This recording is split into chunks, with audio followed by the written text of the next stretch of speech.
हिमाचल पर्वत पर गंधर्वों का एक नगर था, जिसमें जीमूतकेतु नामक राजा राज करता था। उसके एक लड़का था, जिसका नाम जीमूतवाहन था।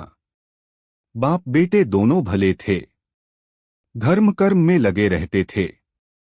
इससे प्रजा के लोग बहुत स्वच्छंद हो गए और एक दिन उन्होंने राजा के महल को घेर लिया।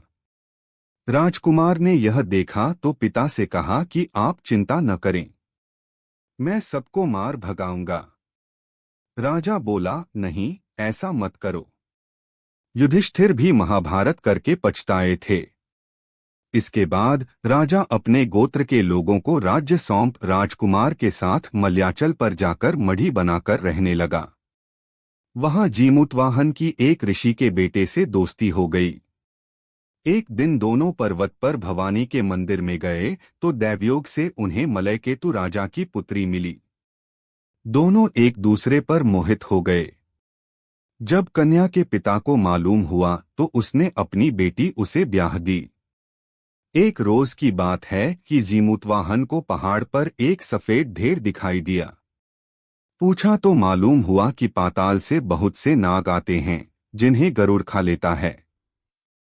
यह ढेर उन्हीं की हड्डियों का है। उसे देखकर जीमूतवाहन आगे बढ़ गया। कुछ दूर जाने पर उसे किसी के रोने की आवाज सुनाई दी। पास गया तो देखा कि एक बुढ़िया रो रही है।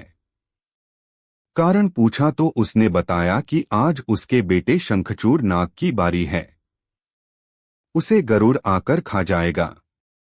जीमूतवाहन ने कहा, माँ तुम चिंता न करो, मैं उसकी जगह चला जाऊंगा। बुढ़िया ने बहुत समझाया पर वह न माना। इसके बाद गरुड़ आया और उसे चोंच में पकड़कर उड़ा ले गया।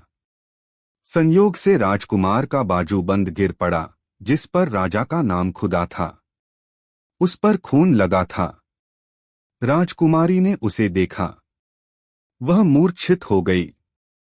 होश आने पर उसने राजा और रानी को सब हाल सुनाया। वे बड़े दुखी हुए और जीमूतवाहन को खोजने निकले। तभी उन्हें शंखचूड़ मिला।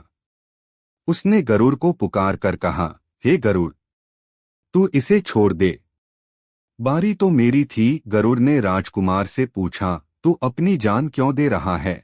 उसने कहा, उत्तम पुरुष को हमेशा दूसरों की मदद करनी चाहिए। यह सुनकर गरुड़ बहुत खुश हुआ। उसने राजकुमार से वर मांगने को कहा।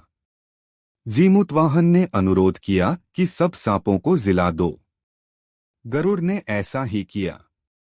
फिर उसने कहा, तुझे अपना राज्य भी मिल जाएगा। इसके बाद वे लोग अपने नगर को लौट आए। लोगों ने राजा को फिर गद्दी पर बिठा दिया।